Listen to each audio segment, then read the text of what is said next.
Politics में अक्सर जो हम देखते हैं वो सब रियलिटी नहीं होती है। क्या आपको पता है अमित शाह के बेटे विदेशों में पढ़ते हैं, लेकिन कुछ दिन पहले वो एक भाषण में कहते थे कि अगर कोई इंग्लिश बोलेगा तो उसको शर्म आएगी। सोचने वाली बात है, अगर इंग्लिश बोलेगी तो उसको शर्म आएगी और उसके बच्चे जो है वो विदेश में ऑक्सफोर्ड या फिर किसी बड़े यूनिवर्सिटी में पढ़ रहे हैं और आईटी और क्या क्या न जाने वो कर रहे हैं, लेकिन देश की युवाओं को अनपढ़ देखना चाहते हैं। इसके इंग्लिश बोलने में शर्म आएगी ऐसा बताते हैं अमित शाह जी। तो ये सिर्फ एक गुमराह करने का तरीका है देशवासियों को जो उसके ऊपर ट्रस्ट करते हैं।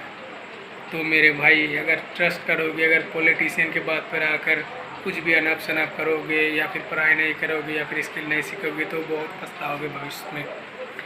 वो तो अपने बच्चों को हाई लेवल की एजुकेशन दे रही है, हाई टेक एडुकेटेड बना रहे हैं अपने बच्चों को, सिर्फ तुम्हारे फ्यूचर में बात कर रहे हैं मेरे भाई। तो अगर देखा जाए तो अमित शाह जी के बेटे और क्या क्या नरेंद्र मोदी की तब भी शादी भी और बच्चा भी नहीं है। तो ये जो योगी जी इसके भी बच्चे नहीं हैं। तो ये सब बकवास करते रहेंगे, लेकिन अदरवाइज़ जो पॉलिटिकल वर्ल्ड फेमस जो पॉलिटिशियंस है उसके बच्चे किंतु हाई टेक यूनिवर्सिटी में पढ़ रहे हैं। लेकिन आप लोग तो क्या बताओ, मूर्ख हो।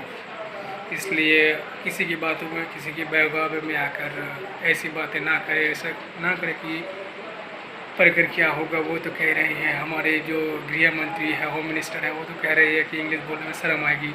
तो ये एक डार्क रियलिटी है इंडियन पॉलिटिक्स का, ये एक डार्क रियलिटी है इंडियन गवर्नमेंट का और इंडियन इंफ्रास्ट्रक्चर, इंडियन ग्रोथ का। इसके 10 से 15 साल बाद इसका इम्पैक्ट पड़ेगा इंडिया की इकोनॉमी पर। देखना, ये बात याद रखना, सेव करके रखना ये वीडियो।